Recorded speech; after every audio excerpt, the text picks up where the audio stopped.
स्वागत है आपका पब्लिक मेट्रो पे। और अभी आप हमारे साथ जो हैं अमर आज़ाद पासवान जी हैं, जो दलित एक्टिविस्ट हैं। जैसा कि आपको पता होगा कि अभी लोकसभा चुनाव चल रहा है, तो हम उनसे और बाकी चीज़ों से लोकसभा चुनाव से रिलेटेड ही उनसे कुछ सवाल पूछेंगे। सर, सबसे पहले बहुत बहुत स्वागत है आपका। तो सर, आप जैसे कि दलित एक्टिविस्ट हैं, तो अभी जैसे लोकसभा चुनाव आ रहा है या कोई भी चुनाव आ, हर पार्टी अपने आप को SC ST का पार्टी दिखाने की कोशिश करती है। तो इस पर आपका क्या ओपिनियन है? एक्चुअली में कौन है SC ST की पार्टी, क्योंकि लोग समझ नहीं पा रहे हैं। देखिए, लोकसभा चुनाव है।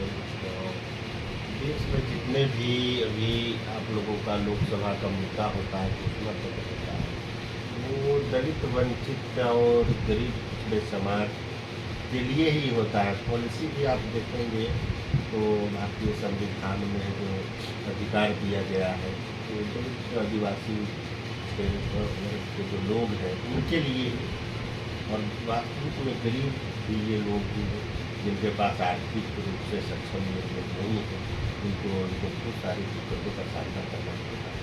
चुनाव में देखिए, लोग चुनाव के समय तो बहुत कुछ बोलते हैं, मगर चुनाव से पहले आपको देखना होगा कि जो लोग आरक्षण की बात करते हैं, संविधान की बात करते हैं, SC ST एट्रोसिटी जो पूरे बिहार सहित तमाम राज्यों में घट रहा है अभी, क्योंकि बाढ़ में एक आयुष पासवान की हत्या वहाँ के स्वर्ण जाति के लोगों ने कर दिया बहिष्कार करके। कोई पॉलिटिकल पार्टी में कोई चर्चा नहीं, कोई पॉलिटिकल पार्टी, आप बताइए कि कोई पॉलिटिकल पार्टी के प्रतिनिधि वहाँ नहीं गए। कोई बिहार के बहुत सारे दलित हैं, उनकी पार्टियाँ हैं, सांसद है, MLA है, मिनिस्टर है, कोई व्यक्ति वहाँ पे नहीं गया। NDA का है जो सरकार है केंद्र में, उनके कोई लोग वहाँ नहीं गए। इससे कहेंगे कि हम तो नहीं मानते कि ये सब दलित हित में, दलितों के शिक्षा, संविधान, आरक्षण, उनके संवैधानिक अधिकारों के लिए कुछ करेंगे। ये तो बाबा साहब का बना हुआ है, उसी को लोग चला पा रहे, उसको सही से इम्प्लीमेंट भी नहीं कर पा रहे। लोगों को कंफ्यूज हो रही है, उनसे सीखने की जरूरत है कि सत्ता में पावर जो हमारे गरीब लोग हैं वो समझ नहीं पा रहे हैं कि जो हम लोग मालिक, जो वोटर होता है वो मालिक है, और जो जनप्रतिनिधि होता है वो जनता का नौकर है, और उसका भी सर्वेंट है, जो सरकारी ऑफिसर होते हैं उनका वो सर्वेंट है। तो आप सोचिए, जनता अपनी असली ताकत को पहचाने नहीं कि हम क्या है। मान लीजिए 5 साल कोई विधायक MP अपने क्षेत्र में विकास न करता हो, न तो उसको चेंज करने की आवश्यकता है। मगर अब पूरा चुनाव जो है, जो अब कॉरपोरेट हो गया, चुनाव का नाम सुनते ही आपके जहन में सीधे आएगा पैसा, किसके पास रुपया है, कौन चुनाव लड़ेगा, किसकी जाति की बहुलता है। चुनाव में अब ये देखा जा रहा है, ये नहीं देखा जा रहा है कि आप कितने समाज के लिए संघर्ष किए, समाज के लिए काम किए, उनके अधिकारियों के लिए लड़े, कई बार आंदोलन में जेल गए, ये सब कोई नहीं देख रहा है। और शायद यही वजह है कि बिहार तो छोड़िए, दिल्ली जैसे जगहों पे वोट का प्रतिशत बहुत कम हुआ है, इसका बहुत कम वोट पड़ा है। इस पर कुछ कहेंगे? दिल्ली जैसे जगहों पे भी कम वोट देखिए, पड़ा हम है। आपको बता रहे हैं, जनता को राजनीति, जो नेता है उसके कारनामे, सोशल मीडिया का जमाना है, बिल्कुल। तो आप अगर कुछ करेंगे, पहले कम्युनिकेशन बहुत टफ था, कम्युनिकेट नहीं हो पाता था, सूचनाएं नहीं मिल पाती थी लोगों को, इससे जानकारी, अब जानकारी मिल रही है। और मुझे लग रहा है कि जो राजनीतिक दल के लोग हैं, जो नेता हैं, उतने करप्ट होते जा रहे हैं, उनका व्यक्तिगत चरित्र जो है, चरित्र जो समाज के प्रति कह सकते हैं, वो भले चापलूसी करके बन जाए MP MLA, तो वैसे लोगों को नेता सब पसंद करता है, और वही जो पॉलिटिकल पार्टी के लोग पसंद करता है। पर अब वो पॉलिटिकल पार्टी वैसे लोगों को पसंद नहीं करना चाहते हैं जो गरीब लोगों की बात करें, जनता की बात करें, सेहत अधिकार की बात करें। तो तमाम जो पॉलिटिकल पार्टी के लोग हैं, वो वही लोग हैं, वही चाहते हैं अपने परिवार, अपना बेटा को बढ़ाना, अपना भाई को बढ़ाना, अपना लोगों को बढ़ाना, वो भी एक हद लिमिट तक बढ़ाना चाहते हैं। ये पप्पू यादव को तो वो तो सूचना जहाँ तक मिली है कि वो वहाँ से जीत रहे हैं। पूरा, क्योंकि और पिछड़े जाति नहीं, जो जनरल कास्ट है वो सब- भी सब बोल लोग- रहे हैं कि सब हम लोग- वोट तो देंगे पप्पू यादव को ही। बिल्कुल पप्पू यादव सबके लिए खड़े रहने वाले नेता है, और हम भी चाहेंगे कि पप्पू यादव वहाँ से जीते। वोटिंग वहाँ हो चुकी है और बहुत ही अच्छा रिजल्ट आएगा। देखिए जो रिजल्ट जो आएगा अच्छा समझा। अगर आप फ्यूचर में कभी ये सांसद का चुनाव लड़ते हैं या वहाँ तक जाते हैं तो वो कौन सा 3 बदलाव होगा जो आप अपने क्षेत्र में करना चाहेंगे? आखिरी सवाल ये है। देखिए हम लोग एमपी, मेरा इतिहास आप जानेंगे कि पिछले कई वर्षों से कोई एमपी एमएलए क्या करेगा, जितना हम लोग छात्रावास में आप देखते हैं ये वो बांस के सहारे था और हम लोग लड़ करके इसको एक महल में तब्दील कर दिए। तो सोच लीजिए कि मेरा गांव नालंदा जिला में है और एक साधारण से फैमिली का बच्चा पटना आता है संघर्ष करके, और कई ऐसे पूरे बिहार में जो बिल्डिंग छात्रावास बना है तो हम लोग लड़ करके इसके लिए 10 साल हम लोगों ने आंदोलन किया है, तब जाके ये परिवर्तन देखने को मिला। कई बार जेल में गया हूँ, सभी लोग जानते हैं। कई बार आंदोलन हजारों की संख्या में लोग पटना आते थे हर जिला के, उन्होंने वो बदलाव किया। हम ये नहीं कहेंगे कि हम बनेंगे तो क्या, हम बनने से पहले ही बहुत कुछ कर रहे हैं, कर दिए हैं और उससे आगे भी करेंगे। लोग जानते हैं कि मेरी विचारधारा क्या है, मैं क्या चाहता हूँ। सोशल जस्टिस हो, शिक्षा का हो, स्वास्थ्य का हो, लोगों को रोजगार मिले। हम लोगों के पास वो आइडिया है।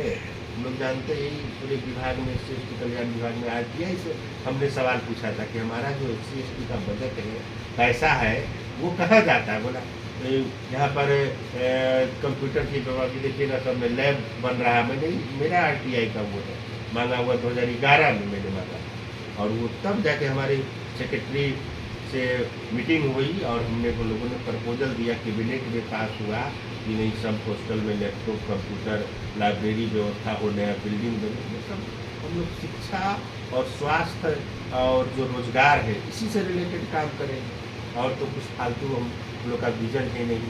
जो बाबा साहब अम्बेडकर का शिक्षा के प्रति समानता है, धर्मनिरपेक्षता का, हम लोग तो किसी से, कोई भी धर्म के लोगों से भेदभाव की भावना, कोई भी जात के लोगों से भेदभाव की भावना नहीं रखते। अगर कोई भूमिहार दलितों पर अत्याचार करेगा, कोई यादव करेगा, कोई राजपूत करेगा, कोई ब्राह्मण करेगा, कोई भी करेगा तो उसके खिलाफ हम लोग आवाज़ बुलंद करेंगे, क्योंकि दलितों को सदियों से सताया गया है। इसलिए हम लोग करते, हम लोग किसी जाति धर्म के खिलाफ नहीं। मुसलमान भी दलितों पर अत्याचार करेगा तो हम लोग खिलाफ में बोलेंगे, दलित भी अत्याचार करेगा किसी के साथ उसके भी खिलाफ बोलेंगे कि नहीं। हम लोग, हमारा वो नीति है कि हम लोग जस्टिस के साथ सही से लोगों को जीने दीजिए, खुद जिए, खुद अच्छा शिक्षा, स्वास्थ्य, रोजगार पाइए, दूसरों के लिए भी अवसर प्रदान करिए। हम लोग उस विचार में अच्छा, हम बोले नालंदा जिला था तो मेरे मन में क्वेश्चन आ गया। वो तो एक प्राचीन एजुकेशन का केंद्र था और ऐसा कि विदेशियों से भी लोग पढ़ने आते थे, तो बुरा लगता है कि ऐसे जगहों का भी ये हाल है एजुकेशन में कि वहाँ के बच्चे दूसरे जगह पढ़ने जा रहे हैं जहाँ विदेश के लोग आते थे पढ़ने। बिल्कुल ये है कि नालंदा का जो एक अपना इतिहास रहा है, जहाँ इतना पुराना यूनिवर्सिटी, यहाँ से शिक्षा ग्रहण होता है, तो लोगों में जो अवेयरनेस है, जो बिहार की छवि रही है, धीरे धीरे समाप्त कर दिया गया। मुख्यमंत्री नीतीश कुमार भी हैं तो उन्होंने तो कुछ तो वहाँ काम हुआ है शिक्षा के, नालंदा यूनिवर्सिटी का नैतिक पतन हो चुका है, जिसके कारण वोटों प्रतिशत बिहार में भी घटा है, वोटों प्रतिशत दिल्ली में भी घटा है। अब लोग इतना इंटरेस्ट नहीं ले रहे हैं राजनीति में, क्योंकि सब लोग उसी टाइप के हैं कि हम एक बार चुन के जाएंगे तो ये सरकार से, क्योंकि तमाम तरह के हथकंडे हैं जो अपनाए जाते हैं चुनाव जीतने के लिए। पैसों का प्रलोभन, सब कुछ बांटा जाता है, और उसके बाद जो मूलभूत समस्या है शिक्षा का, स्वास्थ्य का, मकान का, रोटी कपड़ा मकान का, रोजगार का, कॉलेज का, तो आप देखेंगे कि वो मुद्दा धीरे धीरे ये सब खत्म होते जा रहा है। मुद्दा है हम राम मंदिर बनाएंगे, ये करेंगे, वो करेंगे, ये सब है। लोगों को धार्मिकता की ओर अब ज़्यादा बढ़ रहे हैं, तो और लोगों में इसके लिए जनता भी जिम्मेवार है। जनता भी वो अपने अधिकार को विश्वास में वो पूरा विश्वास रख रही है जनता। जनता को भी सोचना होगा, समझना होगा कि किस तरह से नेताओं के द्वारा जनता को ठगा जाता है, बेवकूफ़ बनाया जाता है।